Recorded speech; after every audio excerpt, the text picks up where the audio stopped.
ஆண்டவராகிய இயேசு கிறிஸ்துவின் நல்ல நாமத்தில் உங்களை வாழ்த்தி வரவேற்கிறோம். இந்த நல்ல வேளையிலும் ஆண்டவர் இயேசு கிறிஸ்து நம்மை ரட்சித்தவர். யாரெல்லாம் அவரிடத்தில் வருகிறார்களோ அவளுக்கு ரட்சிப்பை கொடுக்கிறவர் நம்முடைய ஆண்டவர் தான். அவரை தேடி வந்த அத்தனை பேருக்கும் இலவசமாய் இந்த ரட்சிப்பை அவர் கொடுக்கிறார். இன்றைக்கு கூட யார் ரட்சிப்பு வேண்டுமென்று அவரை நோக்கி கூப்பிடுகிறார்களோ அத்தனை பேருக்கும் ரட்சிப்பை கொடுக்கும்படி ஆண்டவர் ஆயத்தமாயிருக்கிறார். அன்றொரு நாள் எரிகோவின் வீதியில் ஆண்டவர் போய் கொண்டிருந்தார். அந்த நேரத்தில் ஒரு தலைவன், ஒரு ஆயக்காரன் ஆண்டவரை பார்க்கும்படியாக விரும்பினான். அவன் அவரை குறித்து கேள்விப்பட்டிருக்கிறான். அவர் யார், என்ன செய்கிறார் எல்லாம் அறிந்திருக்கிறான். அதனாலே அவனுடைய உள்ளத்தில் ஒரு வாஞ்சை, எப்படியாவது நான் அவரை பார்க்க வேண்டும். ஆனால் காலங்கள், சூழ்நிலைகள் அவரை பார்க்கும்படியாக இல்லை. அதனாலே அவன் வருகிற பாதையில் முன்னாலே ஒரு காட்டத்தி மரத்தில் ஏறி ஒளித்து கொண்டு ஆண்டவர் வருகிறதை பார்க்கும்படியாக நின்று கொண்டிருக்கிறான். அந்த நேரத்தில் ஆண்டவர் அந்த வீதியால் வந்தார். அந்த அத்தி மரத்தை கீட்டே வரும் பொழுதே நிமிர்ந்து மேலே பார்த்தார்.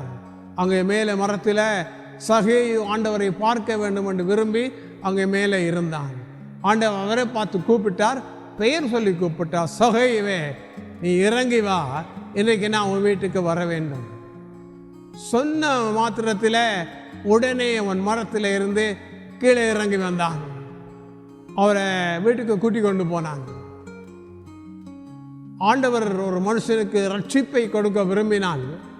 அவனிடத்தில் கேட்ட ஒரே ஒரு கேள்வி, நான் உன் வீட்டில் வந்து தங்க வேண்டும், அதுக்கு முன்பதாய் நீ மரத்தில் இருந்து கீழே இறங்கி வர வேண்டும். இன்றைக்கு மனிதர்களுடைய அநேக வாழ்க்கை ஆண்டவருடைய ரட்சிப்பு பெற்றுக்கொள்கிறதுக்கு தகுதி இல்லாமல் போகிறதுக்கு காரணம், இன்னும் நாங்கள் எங்களோட பலத்தில் ஏறி உட்கார்ந்து கொண்டிருக்கிறோம், எங்களுடைய சுயத்தில் ஏறி உட்கார்ந்து கொண்டிருக்கிறோம், எங்களுடைய எண்ணங்களில் ஏறி உட்கார்ந்து கொண்டிருக்கிறோம். கர்த்தர் நமக்கு ரட்சிப்பை தர வேண்டுமானா நம்முடைய சுயமும் நம்முடைய பலமும் நம்முடைய மாம்சமும் இவைகளை விட்டு விட்டு நாம் ஆண்டவரை பின்தொடர வந்தால்தான் அந்த ரட்சிப்பை நாம் பெற்றுக்கொள்ள முடியும். இவன் இறங்கி வந்தோடனே ஆண்டவர் சொன்னார், இன்றைக்கு இந்த வீட்டுக்கு ரட்சிப்பு வந்தது. ஆண்டவர் சொல்லும் பொழுது யாரெல்லாம் கீழ்ப்படுகிறார்களோ அவர்களை எல்லாம் அவர் ரட்சிக்கிறார். அவர் போகிற வழியில் இந்த மனுஷனுக்கு சொன்னார், இன்றைக்கு இந்த வீட்டுக்கு ரட்சிப்பு வந்தது. அப்படி சொன்ன உடனேயே அவனுடைய உள்ளம் பூரித்து இருக்கும், அவனுடைய உள்ளம் மகிழ்ச்சியாக இருந்திருக்கும், அவன் சந்தோஷமாக இருந்திருப்பான். ரட்சிப்பு என்கிறது இறங்கி வந்து ஆண்டவர் சொல்லுகிறதை செய்ய ஆயத்தமாகும் பொழுதுதான் ரட்சிப்பு வரும். இந்த மனுஷன் ஒரு சாதாரண மனுஷன் இல்லை, இவன் ஒரு ஆயக்காரன், ஒரு தலைவன், ஒரு பெரிய மனுஷன், நல்ல ஐஸ்வர்யவான். ஆனாலும் அவனுடைய உள்ளத்தில் இந்த இரட்சகரை நான் காண வேண்டும் என்ற ஒரு வாஞ்சை இருந்ததுனாலே கர்த்தர் அவனை தேடி, அவனை கூப்பிட்டு, அவனை அழைத்து அவன் வீட்டுக்கு போனார். அழகாக சொன்னார், நீ இறங்கி வந்தா நான் உன் வீட்டிலே வந்து தங்குவேன். வீட்டிலே வந்து தங்குவேன் என்றால் எங்களுக்கு அந்த ரட்சிப்பை அவர் கொடுக்கிறார் என்கிறது தான் கருத்து. ஆண்டவர் நமக்கு ரட்சிப்பு கொடுக்கிறவர்.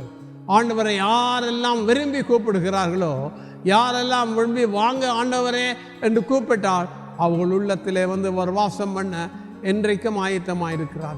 இன்றைக்கு அநேக கிறிஸ்துவோட வாழ்க்கையிலே இந்த ரட்சிப்பு இல்லாமல் இருக்கிறது. ஆண்டவருடைய வாசம் அவளுக்கு என்னவென்று தெரியாமல் இன்னும் உலகத்தோடு சேர்ந்து வாழ்ந்து கொண்டிருக்கிறார்கள். ஒரு மனுஷனுடைய வாழ்க்கையிலே ஆண்டவர் வந்தால்தான் ஆசீர்வாதம். ஆண்டவர் அவருடைய வாழ்க்கையிலே ஈடுபட்டால் தான் ஆசீர்வாதம்.